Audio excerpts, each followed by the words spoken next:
Dati, pag meron kaming problema, humingi kami ng tulong sa taas. Ang sabi namin, Lord, patawad po. Tulungan niyo po kami sa aming mga problema. Pero ngayon, iba na. Paano ka makakahingi ng tulong sa taas? Nasa taas na pala yung mga magnanakaw. Kayong mga nasa taas dyan, soli nyo na yung mga bilyon-bilyon namin pera. Pagka kami nagkakasakit, wala ng pera ang gobyerno. Ang ospital, walang mga budget.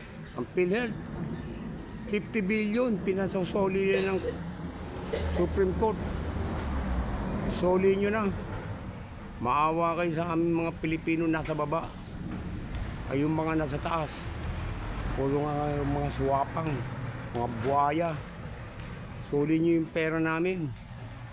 Bilyon-bilyon na nga yung ninanakaw nyo sa kaban ng bayan. Pati kaban ng PhilHealth, ninanakaw nyo pa rin. Maawa kayo. Mga buhaya kayo. Soli nyo yung pera namin.